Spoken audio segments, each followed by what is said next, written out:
Kenalkan, saya Dr. Adeliana Nur Putri Gunawan, saya dari Mantuls. Hari ini saya akan bersama-sama dengan kalian belajar mengenai blok 16 urologi yang materi hari ini dipersembahkan oleh Mantuls. Langsung aja ya, kita belajar di soal nomor 1. Oke teman-teman, kita belajar bareng-bareng ya, di mana yang nomor 1, laki-laki 42 tahun datang dengan keluhan nyeri pinggang kanan dan dirasakan hilang timbul ya. Dari pemeriksaan urin didapatkan hematuria. Nah, pernyataan manakah yang paling benar? Apakah A. tumor ginjal, B. kemungkinan batu saluran kemih, C. infeksi saluran kemih, D. kemungkinan merupakan penyakit autoimun, ataukah E. kemungkinan inflamasi pada ureter. Teman-teman bisa pause dulu videonya sambil dijawab pilihan gandanya. Oke, kita bahas dulu ya. Jadi ini ada pasien dengan nyeri hilang timbul. Jadi nyerinya ini bersifat kolik ya. Oke, kemudian di pemeriksaan fisik juga, di pemeriksaan urin juga ditemukan hematuria. Hematuria ini adalah hema, itu artinya darah, ya. Kemudian urea itu adalah urin ya. Jadi ditemukan darah pada urin. Nah, pernyataan mana yang paling benar? Ya betul ya. Jadi ini kemungkinannya adalah kemungkinan batu saluran kemih. Alright, oke kita bahas ya. Jadi pada renal itu ada fase-fase nyeri kolik ya, atau namanya fase nyeri kolik renal. Yang pertama ada fase akut. Fase akut ini adalah fase yang nyerinya itu mendadak dan akut, jadi sakit banget dan dirasakan terus-menerus. Terasa sangat parah dan sangat menyiksa, jadi pasien sangat kesakitan. Nah, nyeri ini bertambah hingga intensitas nyerinya bisa maksimal dan dapat terjadi dalam 30 menit sampai 6 jam. Setelah fase akut ada namanya fase konstan. Fase konstan ini tercapai setelah intensitas mencapai maksimal, nyerinya akan menetap sampai dia diobati atau hilang. Nah, durasi fase konstan ini pada umumnya 1-4 jam dan dalam beberapa kasus dapat timbul sampai 12 jam. Nah, setelah fase konstan ada fase penurunan nyeri. Fase penurunan nyeri ini di mana nyeri yang dirasakan oleh pasien ini berangsur menghilang dengan durasi umumnya 1,5-3 jam. Nah ini ya teman-teman, kalau kita belajar tentang urologi kita harus tahu nih. Yang pertama tuh tentang ginjal ya. Ginjal kita itu ada 2 di kanan dan kiri, di mana ginjal ini fungsinya untuk menfiltrasi ya hasil-hasil atau sisa-sisa metabolisme. Kemudian setelah sisa-sisanya itu akan dibawa oleh ureter. Ureter itu membawa sisa-sisa metabolisme dalam bentuk urin ya. Kemudian akan dibawa ke vesika urinaria. Vesika urinaria ini dia tempat untuk menampung dari urinnya itu. Dan terakhir urin yang sudah terampung tadi ya, sudah disimpan gitu ya, akan dibuang melalui uretra. Nah, yang pertama ada batu di ginjal ya, namanya nefrolithiasis. Nefro itu ginjal, lithiasis itu batu ya. Ciri khasnya banget dia ada nyeri di regio flank atau nyeri pinggang. Jadi nyeri pinggang di bagian kanan atau kiri sesuai dari letak batunya. Kemudian ada nyeri kolik dan yang khasnya itu adalah adanya nyeri ketok vertebrata. Nyeri ketok vertebrata itu kita meletakkan tangan kita salah satu di bagian flank, kemudian dari samping aku tunjukin ya, jadi kayak gini, dipukul kayak gitu ya.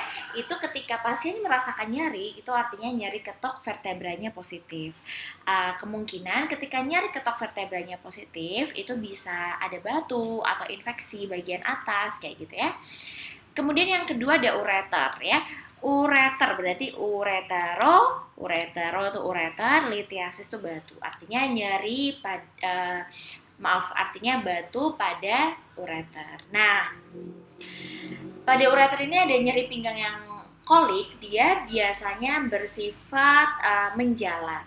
Pada ureter proksimal ya, dia bisa nyeri sampai pinggang setinggi pusar. Kemudian pada ureter yang media, dia nyerinya sampai ke medial paha, sampai ke inguinal, bahkan sampai ke skrotum. Dan pada ureter distal itu nyerinya hingga ujung penis, dan ditambah disuria atau nyeri pada saat pipis ya. Kemudian yang ketiga ada vesika ya. Itu batunya namanya vesikolitiasis atau batu pada vesika urinaria ya. Gejalanya itu dia iritatif itu seperti pipisnya nggak bisa banyak, kemudian nggak bisa ditahan, dan pipis pada malam hari. Nah, kita bayangin ya, vesika urinaria itu kan bentuknya kayak gini, dibayangin di tengah-tengahnya ada batu ya. Ini vesika urinaria, terus sebelah sini nih jempol saya ini adalah uretranya. Nah, bayangin ada batu di dalam situ ya. Nah, kalau batunya di sebelah sini, di samping sebelah sini ya misalnya, tiba-tiba dia jalan ke tengah, ke uretra gitu ya. Makanya pada batu vesika ini ciri khasnya dia pipisnya tiba-tiba berhenti karena ketutupan batu. Tapi nanti kalau kita gerak, goyang gitu, batunya kegeser, akhirnya dia bisa pipis kembali. Kayak gitu. Nah, yang terakhir uretra atau uretrolitiasis atau batu pada uretra. Batu pada uretra berarti tadi ya di sebelah sini tiba-tiba keisi batu, berarti pipisnya tiba-tiba berhenti, dia nggak bisa pipis kayak gitu ya. Oke, nah ini ya. Kemudian uretra itu kan panjang, dia terbagi menjadi 3 ya. Yang atas ini ureter sepertiga proksimal, yang tengah ureter sepertiga tengah, dan yang terakhir yang paling bawah dekat vesika urinaria itu adalah ureter sepertiga distal. Oke, kita lanjut ke nomor 2. Pernyataan di bawah ini yang paling benar mengenai silinder yang banyak ditemukan pada sedimen urin adalah apakah A. Pertanda kerusakan glomerulus, B. Pertanda kerusakan tubulus, C. Pertanda pengendapan kristal, D. Pertanda gangguan pemekatan urin, atau E. Pertanda pengendapan protein berlebihan.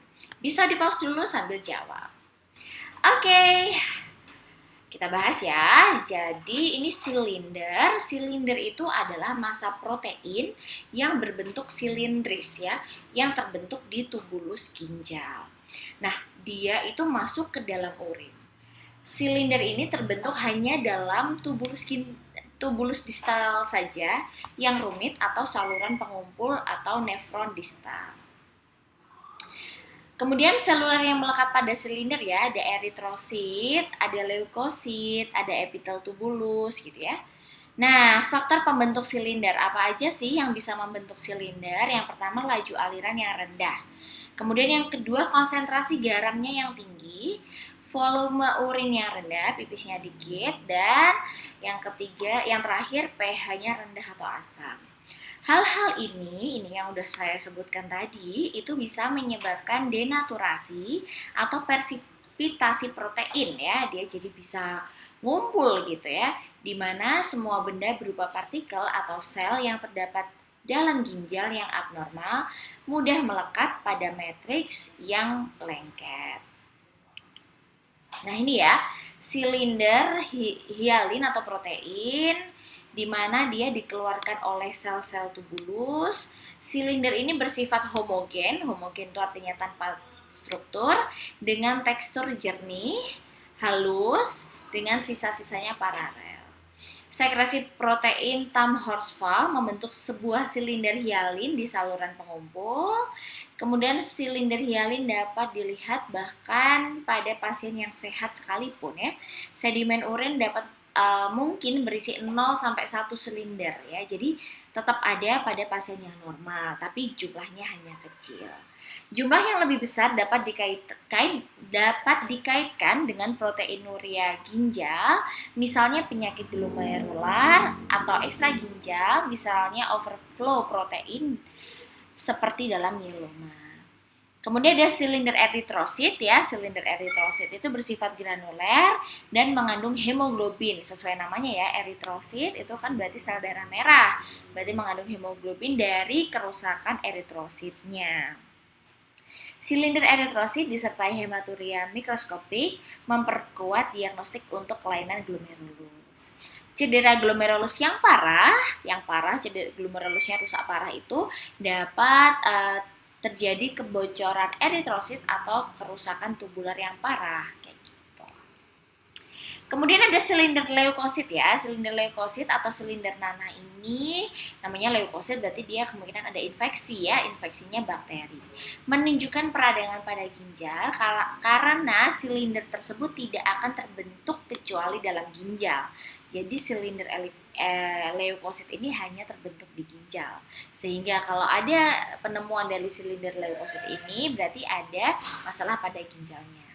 Silinder leukosit paling khas untuk pyelonefritis akut. Pyelonefritis itu adalah infeksi saluran kemih bagian atas. Bagian atas itu ada ginjal dan ada ureter ya. Tetapi juga dapat ditemukan pada penyakit glomerulonefritis. Gitu ya. Kemudian ada silinder granular. Silinder granular ini adalah silinder seluler yang mengalami degenerasi, kemudian disintegrasi sel selama transit melalui sistem saluran kemih menghasilkan perubahan membran sel, fragmentasi inti, dan granulasi sitoplasma. Kemudian ada silinder lilin atau waxy, di mana silinder ini mengalami perubahan degeneratif yang lanjut, dan ketika silinder seluler tetap berada di nefron untuk beberapa waktu sebelum mereka dikeluarkan ke kandung kemih, sel-sel dapat berubah menjadi silinder granular kasar, silinder granular halus, dan menjadi waxy. Silinder lilin umumnya ini terkait dengan penyakit ginjal yang berat ya pada tahap akhir penyakit ginjal kronis. Oke, nomor 3 ya.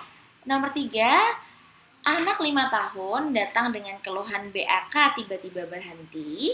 Kemungkinan diagnosisnya, ayo tadi udah kita bahas ya. Coba, apakah batu ginjal, batu ureter, batu buli, batu uretra, atau batu buli? Ayo. Nah, ini ya. Ini adalah batu uretra ya. Karena dia di sini BAK, udah bisa BAK tiba-tiba berhenti. Nah, BAK tiba-tiba berhenti ini dia asalnya biasanya dari batu ginjal, ureter, buli, terus ke uretra. Nah, manifestasi klinisnya paling sering yaitu retensi urin, kemudian sebelumnya didahului nyeri pinggang, dan diikuti dengan urin yang menetes. Pada batu uretra yang anterior ya, itu dapat diraba oleh pasien ya, berupa benjolan keras di pars bulbosa ataupun pendularis ya. Kalau batu uretranya di posterior atau di bagian belakang itu nyeri di perineum atau rektum. Jadi benar ya, kemungkinannya adalah batu uretra. Oke, nomor 4. Wanita 25 tahun pinggang kiri terasa nyeri dan nyeri menjalar sampai ke perut bawah disertai hematuria. Kemungkinannya apa? Ayo, tadi kita udah bahas. Apakah batu ginjal? Apakah batu ureter? Apakah batu buli? Batu uretra atau BSSD? Nah, ini ya. Dia 25 tahun pinggang kiri terasa nyeri dan nyerinya itu menjalar. Tadi udah aku jelasin ya. Menjalarnya sampai perut bagian bawah disertai hematuria atau pipisnya ada darah. Nah, benar ya, ini adalah batu ureter ya.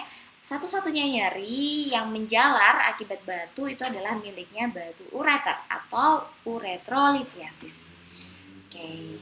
Pada umumnya adalah batu yang terbentuk di dalam kalis ginjal. Sebenarnya dia terbentuknya tuh di ginjal, tapi turun ke ureter karena jumlah bentuknya mungkin besar sehingga dia nggak bisa turun lagi kayak gitu. Kenapa? Karena pada ureter tuh ada 3 penyempitan sepanjang ureter ya, yang biasanya menjadi tempat berhentinya batu ini gitu ya. Yang pertama ada di uretropelvic junction atau UPJ, persilangan ureter dengan vasa iliaka, muara ureter di dinding buli atau UVC. Komposisi batu ureter sebagian besar itu garam kalsium seperti kalsium oksalat, kalsium oksalat dihidrat, dan sebagian kecil batu asam urat atau struvit dan batu